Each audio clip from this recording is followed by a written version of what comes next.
कृष्णा कृष्णा कृष्ण मुरली मनोहर कृष्णा गोपाला गोविंदा हे दामोदरा। भाग्य,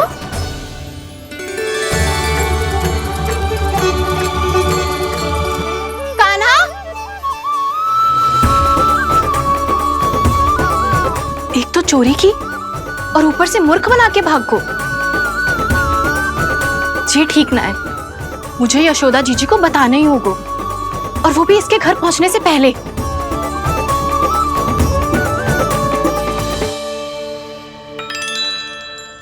अरे पल्लू मत खींच, तनिक रुक जा, दे रही हूँ, पूजा तो करने दे।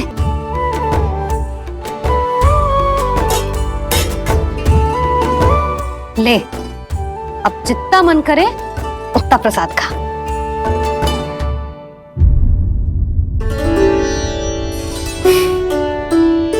या तो मैं सच्ची बावली हो गई हूँ कि मुझे हर समय कान्हा दिखता रहता है, या फिर मेरा लल्ला कुछ अधिक ही विशेष है कि मेरे साथ ना होके भी सदैव अपनी मैया के साथ ही रहता है।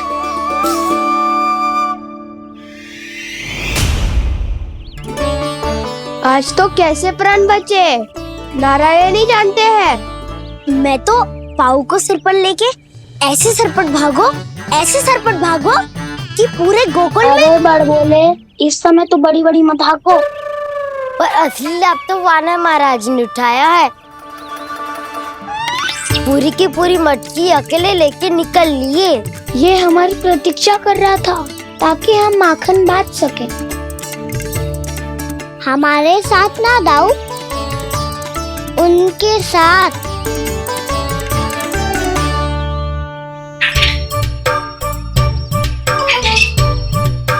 मैं समझ गो कान्हा, एक ना सभी जानवरों की भूख मिट जाए, इसलिए गया था तू सावित्री मौसी के यहाँ माखन चुराने।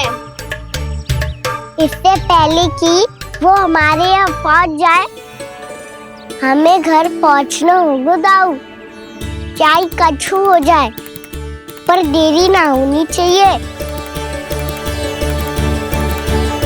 इससे पहले कि बहुत समय बीत जाए, हमें ये समझना होगा कि लोभ आदमी की बुद्धि को भ्रष्ट कर दे, तो हमारे सोचने समझने की क्षमता को नष्ट कर दे। तो बहुत समय पहले की बात, एक साधु था, वो सुनसान घने जंगल में रहकर साधना करता था। ब्रह्म ज्ञान को प्राप्त करने ही वाला था कि अचानक से एक दिन उसे एक सुनहरी बिल्ली दिखाई थी। उसने उसे देखो तो सोचो कि ये तो बहुत सुंदर है, इसे तो मेरे पास रहना चाहिए, और उसने उस बिल्ली को अपने पास रख लिया। फिर उसने सोचो कि इसे तो दूध की आवश्यकता होगी और उसके लिए गाय की, तो उसने एक गाय भी रख ली। अब गाय को चारे की आवश्यकता होगी और चारे के लिए भूमि की। नारायण की कृपा से भूमि का प्रबंध भी हो गयो।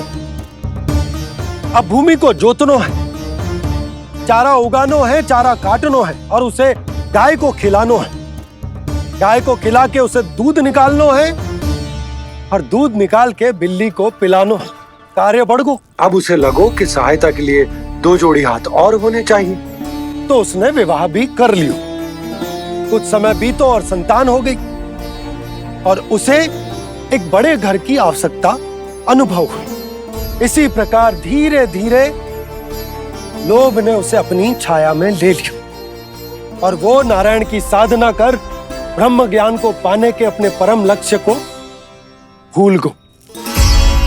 फिर अनेक वर्ष बीतने के पश्चात उसकी अपने गुरु से भेंट हुई। पहले तो उन्होंने उसे पहचाना नहीं, और पहचानो तो उनने कही कि एक बार, बस एक बार अपने कर्तव्य से भटका था तू, और देख कैसे देखते ही देखते लोभ के जंजाल में गहरे ही गहरे धंसता चला गया।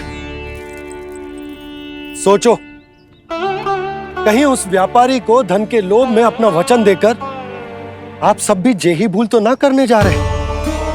परिवार, घर द्वार, भोजन, सुख शांति, जीने के लिए आवश्यक जिस सब कुछ तो है आपके पास, इसीलिए मुझे चिंता हो रही कि जिस प्रकार उस साधु ने ब्रह्म ज्ञान प्राप्ति का अवसर गवा दिया था, आप सब भी इस लोभ में आकर अपना सुख चैन ना गवा दो।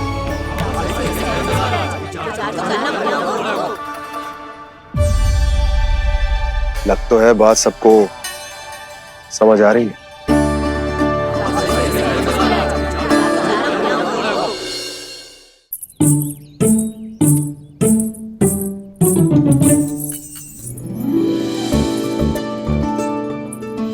भाभी आसानी से ना मिलने देंगी कान्हा से, पर उसे देखे बिना रहा भी तो ना जा रहे हो मुझसे।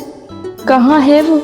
मुझ पे बहुत क्रोध है उन्हें। इतने शीघ्र शांत ना होगा, उन्हें मनाना तो पड़ेगा ताकि मैं नंद भवन में फिर से बिना किसी रोक टोक के आ जा सकूं। पर क्या बोलूं, कैसे मनाऊं उन्हें?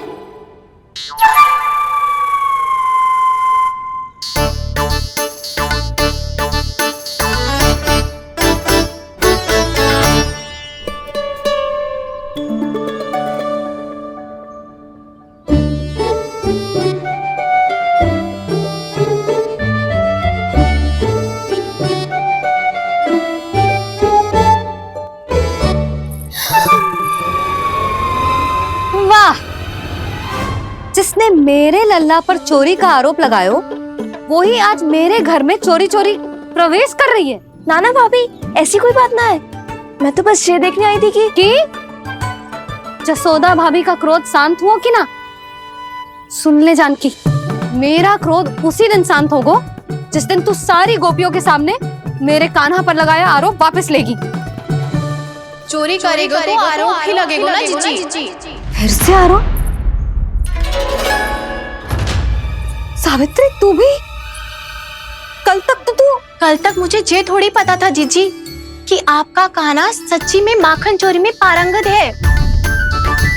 आशा करता हूं कि आप सभी को नंदराज का विचार और संदेश सही से समझ आगो होगो।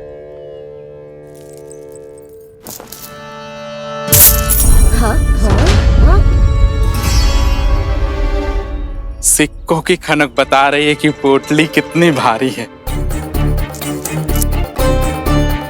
एक ही दिन में कितनी वजन पा गई जे। हमें भी इससे अधिक धन अर्जित करना होगा, तभी तो हम अपने उज्जवल का भविष्य उज्जवल कर पाएंगे। पहली बार कछु बुद्धि की बात की है तूने। नंदराज, हमारे मन में आपका बहुत सम्मान है, पर हम जो करना चाह रहे हैं वो लोभ ना है, वो तो विकास है। हाँ नंदराज, हम अपना और अपने संतानों का भला बुरा सोचे बिना कब तक अपना जीवन इस प्रकार जीते रहेंगे? फिर पिछले 4 वर्षों से हमने आपको कर भी तो ना दियो है। मुझे तो लगता है कि नंदराज की बातों पर शांति से सोच विचार के बाद ही कुछ निर्णय लेना चाहिए। ऐसा मौका बार बार ना आता। नहीं, हमें सोच विचार कर निर्णय लेना है सबने।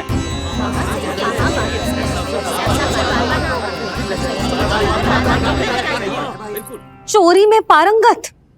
हाँ जीजी, उसने टोली बनाई है और उसका नाम भी रखा है चौर्य विद्या प्रसारण टोली, और आपका कान्हा उसका अध्यक्ष है। अच्छा, तो कान्हा पूरी टोली लेकर आया था चोरी करने तेरे घर? और नहीं तो क्या। पर एक बात बताओ जीजी, मेरे बलदर को देखकर किसी का साहस ना हुआ भीतर जाने का, पर आपका कान्हा इतना साहसी है कि बिना भयभीत हुए इतने भयंकर बैल के निकट चले गए। सच्ची? और तेरे रक्षक बैल ने कुछ ना किया उसे? है ना अचरज की बात। क्रोध के स्थान पर वो तो उसके सामने ऐसे झुको जैसे कि प्रणाम कर रहा है।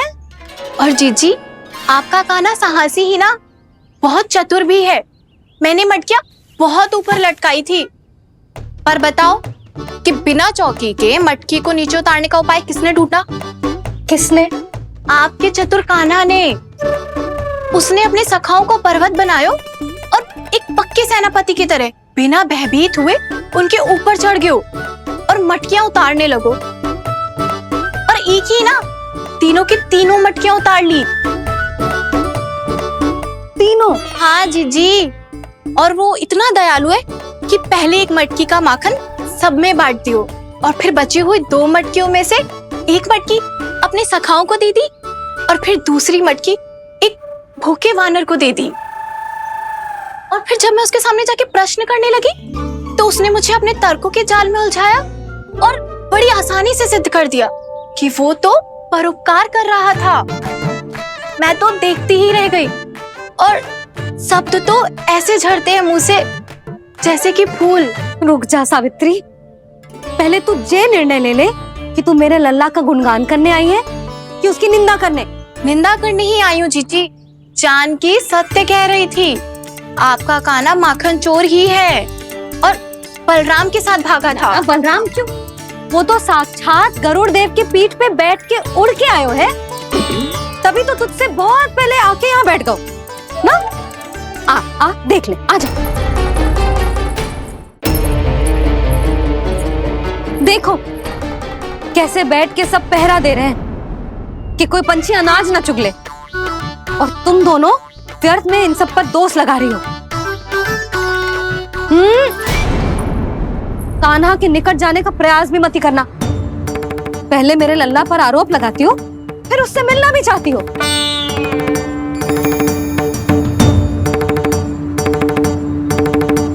पर जीजी चोरी, अरे उसे तो चोरी का अर्थ भी ना पता होगा। तुम दोनों को नारायण का भय भी ना है क्या? हाँ, मेरे लल्ला पर आरोप लगाने से पहले तुम दोनों को लज्जा ना आई? हे नारायण, अब आप ही बताओ मैं क्या करूं। लग तो है किसी की घोर दृष्टि लगी है कि बार बार मेरे लल्ला पर आरोप लगते हैं। किसी की क्या, तुम दोनों की दृष्टि लगी है। या तो तुम दोनों मनगढ़ंत कथाओं को सत्य बताना छोड़ दो, या फिर कृपा करके मेरे घर आना बंद कर दो।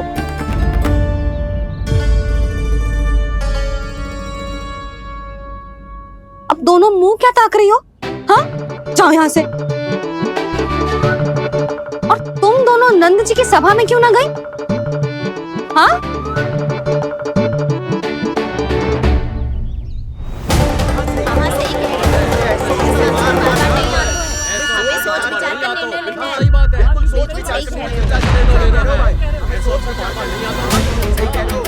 जी कौन? पहले तो कभी ना देखो इसे।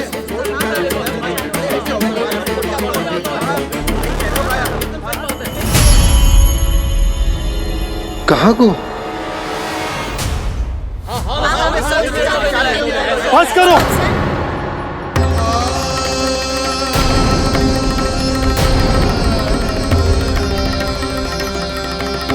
मेरी आंखों के सामने मैं गोकुल में इस तरह फूट पड़ते ना देख सकता। राजा हूं मैं, परंतु आज तक मैंने कोई भी निर्णय आप सब पर ना थोपो और ना ही आज थोपूंगा। मुझे पता है आप सबके पास कल सूर्यास्त तक को समय, इसीलिए मेरी विनती है कि आप घर जाकर रात्रि को इस बात पर पुनः विचार अवश्य कीजिएगा। सोचिएगा कि कोई भी व्यापारी अविश्वसनीय रूप से सस्ता क्रय विक्रय क्यों करेगा जब तक कि उसका कोई छुपा हुआ लाभ ना हो।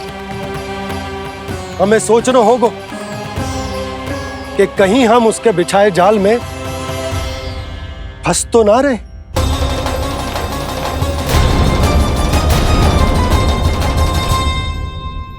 बच गए भैया, जैसे तैसे ही सही, पर समय से पहले पहुंच ही गए हो।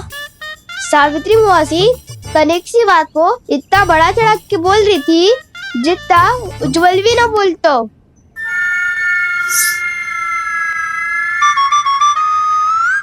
वैसे आनंद तो बहुत आयो, सच्ची। हाँ, बेहतर लगा तो माखन भी तो मिला और परोपकार भी होगा। बता कान्हा, और किसके घर जाना है अब? आज ही तो हमें शिक्षा मिली है, इतनी शीघ्र भूल गए तुम सब।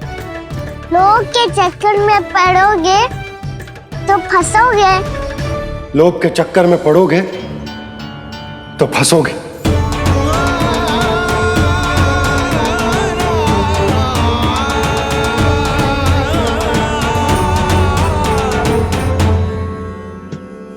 चोर, चोर कह रही है मेरे निर्दोष से बालक को। अब तो इन दोनों ने अति ही कर दी है।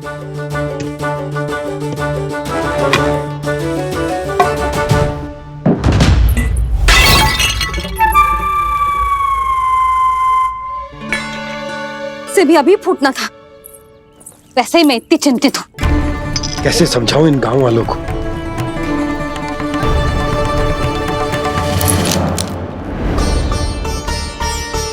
कोई समझने को तैयार ही ना है। लगता है सबकी बुद्धि भ्रष्ट हो गई है। सही कह रही हो यशोदा तुम। मुझे तो लगता है कि सोचना समझना ही छोड़ दिया सबने। अनेकों तर्क देके समझा दियो, सिद्ध कर दियो, पर इनकी मोटी बुद्धि में कछु आता ही ना है। यशोदा तुम तो तर्क की कह रही हो, मैंने तो उदाहरण देकर समझाने को प्रयास किया, पर अपनी बुद्धि के आगे कछु ना समझ में आ रहा इन गांव वालों को। क्या सारे के सारे गांव वाले मेरे लल्ला पर आरोप लगा रहे हैं? जी क्या कह रही हो तुम? मैं तो गांव वालों की बात कर रहा हूं जो नारायण के नाम पर वचन देकर उस अपरिचित व्यापारी को अपने दूध, दही, घी, माखन सब देने को तैयार है। लो कर लो बात। मैं गोपियों की बात कर रही हूँ जो लल्ला पर माखन चोरी का आरोप लगा रही हूँ। और आज तो सावित्री ने भी लल्ला को माखन चोर कह के पुकारो है।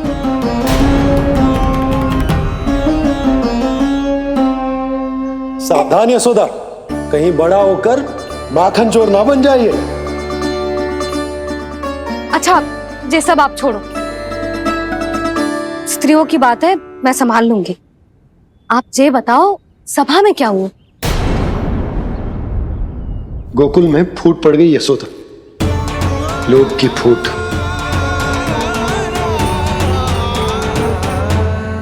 अरे रुको रुको रुको, व्यापारी जी रुकिए रुकिए। नंदराज ने प्रयास तो बहुत किया था व्यापारी जी, पर कुछ व्यक्तियों को छोड़ करके किसी के कान पे जूं तक नहीं रेंगी। इसका अर्थ फूट पड़ चुकी है लोभ की वजह से। बहुत ही शुभ समाचार लाए हो गुप्तचर। अब शीघ्र ही दिखेगा लोभ का चमत्कार।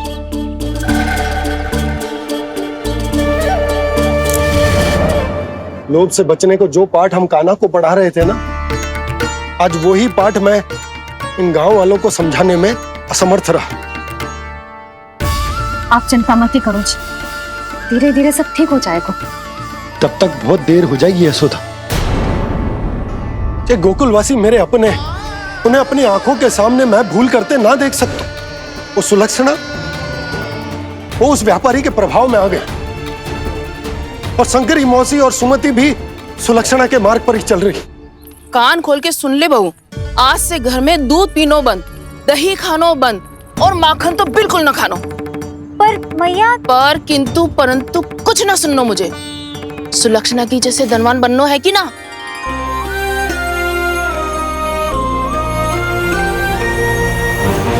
तो फिर जैसा मैं कहती हूँ वैसा कर, तभी तो अधिक से अधिक दूध, दही, माखन बेचकर अधिक से अधिक धन अर्जित कर पाएंगे हम। सुलक्षणा को उस व्यापारी की तरह धनवान बनना है और शंकरी मौसी को सुलक्षणा की तरह। ऐसे तो पूरा गांव ही लोभ में पड़कर कल उस व्यापारी के पास पहुंच जाएगा। अब तो फिर स्त्रियों को मुझे अपने ढंग से समझाना पड़ेगा। अब गोकुल वासियों को चाहे कोई भी कितना भी समझा ले, बुझा ले, ज्ञान बांटे, उन्हें केवल एक ही भाषा समझ में आएगी, लोभ की भाषा। लगता है आपके पास बहुत उत्तम योजना है व्यापारी जी। सब झटक लूंगा।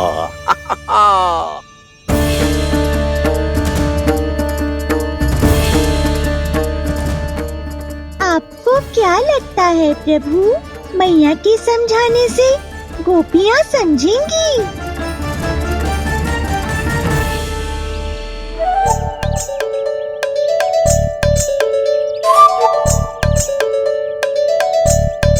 कान्हा, और कितनी प्रतीक्षा करवाएगो? अब बता भी दे, माखन चुराने किसके घर जाना है? इतना आसान ना है निर्णय करना। समय लग तो है, सोच विचार करना पड़तो है, पर ये निर्णय किया कैसे जाए पता है मुझे। लगता है ये निर्णय करना पड़ेगा कि बचना कैसे।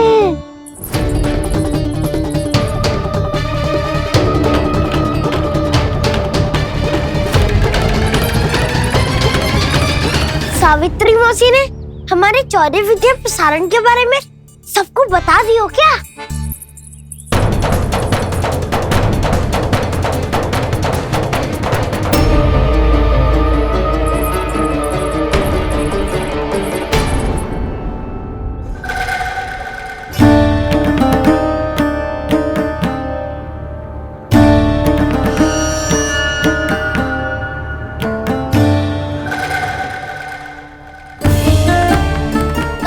शीघ्र आओ, छोटी माँ बुला रही है।